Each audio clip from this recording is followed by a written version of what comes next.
Depuis janvier dernier, au moins 17 femmes ont été tuées au Sénégal dans un cadre conjugal ou familial. Pour en parler, nous sommes avec Suzanne Sy. Bonsoir. Bonsoir Nidja. Vous êtes militante féministe, membre du FRAPP, Front pour une révolution anti-impérialiste, populaire et panafricaine, et co-autrice d'une tribune collective pour la réforme du Code de la famille et de la reconnaissance du féminicide. Alors dans ce texte, vous insistez sur un point central. Vous utilisez le mot féminicide et non le drame conjugal ou fait divers. Pourquoi? Oui, alors on l'a écrit dans la tribune et on le clame. Un féminicide n'est pas un drame conjugal. Un féminicide, c'est une femme qui est tuée parce que c'est une femme. C'est très différent de l'homicide parce que les féminicides sont permis dans des cadres, c'est des crimes très misogynes, dans un cadre de domination des hommes sur les femmes, dans un cadre où, par exemple, au Sénégal, on est dans une société patriarcale. Donc nous, on insiste, on parle de féminicide, parce que pour nous, déjà, quand le crime, il est nommé, il permet d'être combattu. Et nous, on ne demande pas que seulement le féminicide soit nommé, mais qu'il soit également introduit dans les textes de juridiction, le code pénal sénégalais, comme le parricide, comme l'infanticide. Alors c'est ce que vous attendez de l'État sénégalais. Pourtant, le président Bassirou Diomaye Faye avait pris des engagements clairs sur le droit des femmes. Que reste-t-il de ces promesses? Effectivement, le président Bassirou Diomaye Faye, dans son programme Diomaye Président, avait pris des engagements. Il avait promis de réformer le code de la famille sur plusieurs points. Et c'est ce qu'on lui rappelle dans la tribune, justement, en lui disant « Vous aviez pris ces engagements électoraux. Là, bon, le mandat, c'est jusqu'en 2029. » Nous attendons, mais pour le moment, on ne voit aucune initiative dans ce sens. Et d'ailleurs, c'est pour ça qu'on parle également de silence complice de l'État, parce que depuis le début de l'année, comme vous l'avez dit, au moins 18 femmes ont été tuées au Sénégal. Et ça, c'est les meurtres médiatisés. Donc nous, on suppose qu'il y en a même plus. Et il n'y a pas eu une seule communication, que ce soit du président de la République, du ministre de la Famille ou du Premier ministre. Silence radio des autorités sur ces drames-là. Enfin, drames. J'utilise même le mot que les médias utilisent, mais sur ces meurtres-là, sur ces féminicides-là. Alors vous disiez, 17-18 femmes ont été tuées au moins depuis début janvier. Que révèlent ces chiffres sur le caractère systémique de ces violences? Le caractère systémique de ces violences est permis par la loi, est permis par la juridiction. Je prends juste l'exemple du Code de la famille. Il y a un article dans le Code de la famille qui dispose qu'une femme n'a pas le droit de quitter le domicile conjugal, même...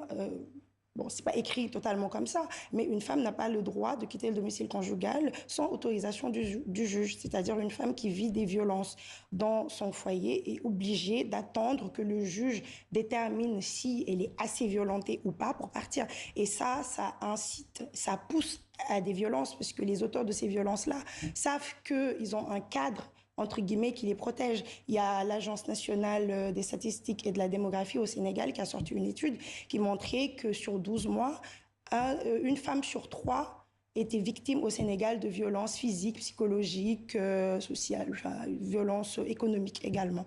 Donc l'État dispose de ces données officielles et pourquoi, selon vous, ces constats ne se traduisent pas du coup en actions concrètes? Alors, l'État dispose de ces données officielles et surtout, l'État, on l'a cité dans la tribune, en 2017, avait mis en place un comité d'études justement de ce code de la famille qui a révélé que ce code de la famille était en train d'entériner des rapports inégaux entre les hommes et les femmes. Le 1er mars 2024, le Premier ministre de l'époque, Amadou Ba, avait demandé au ministre de la Femme à l'époque de justement faire ces réformes-là du code de la famille. Donc l'État c'est ce qui se passe, l'État a les données, l'État dispose de cela, mais nous, on considère que ce n'est tout simplement pas une priorité politique pour l'État. Parce que quand l'État actuel du Sénégal est arrivé, ils ont quand même supprimé le ministère de la Famille, de la Femme, autant pour moi, pour le remplacer par le ministère de la Famille. Cela suppose que une femme n'évolue que dans un cadre familial, ce qui est tout à fait, ce qui n'est pas du tout vrai.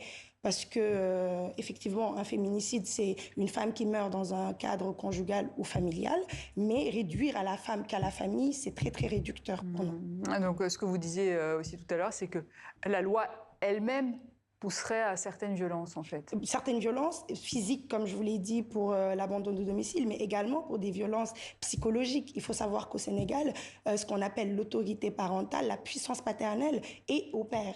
Et nous, on demande l'élargissement justement de cette autorisation parentale à la femme, parce qu'il faut savoir qu'il y a des Sénégalaises évoluant ailleurs qu'au Sénégal, qui parfois se retrouvent bloquées au Sénégal parce qu'ils ne peuvent pas rentrer dans leur pays, d'où ils sont venus, parce que le mari refuse de signer une autorisation parentale pour l'enfant.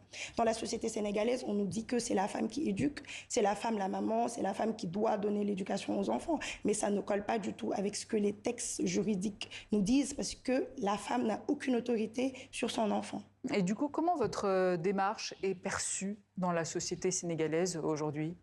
Alors, nous, en tout cas sur cette campagne-là qu'on a lancée avec le collectif Louis Jotna, que je traduirai en français par « c'est le moment, il est temps », nous voyons le soutien que nous avons de la population sénégalaise. Et d'ailleurs, j'en profite pour dire qu'il y a une pétition populaire qui a été lancée justement en même temps que la tribune, parce que nous prévoyons de soumettre un plaidoyer au président de la République avec cette pétition-là, au Premier ministre avec cette pétition-là et aux parlementaires pour leur dire que la population sénégalaise considère qu'il est temps que les femmes arrêtent de mourir dans des ménages. Donc nous, on considère que la population accueille bien cette initiative parce que on est dans un contexte effectivement culturel, un pays à majoritairement musulman, mais au Sénégal, il n'y a aucun religieux qui considère que tuer une femme, c'est normal.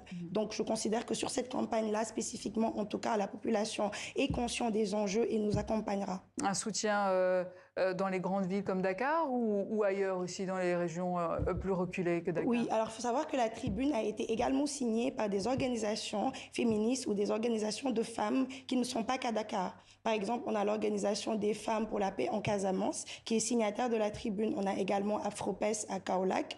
Et on a également l'association des féministes qui se base à Louga. Donc ce n'est pas qu'à Dakar, on a un mouvement progressiste mais global qui englobe toutes les régions du Sénégal. Suzanne Sy, merci. Je rappelle que vous êtes co-autrice de cette tribune collective pour la réforme du Code de la famille et la reconnaissance du féminisme. Merci beaucoup au Sénégal. Merci.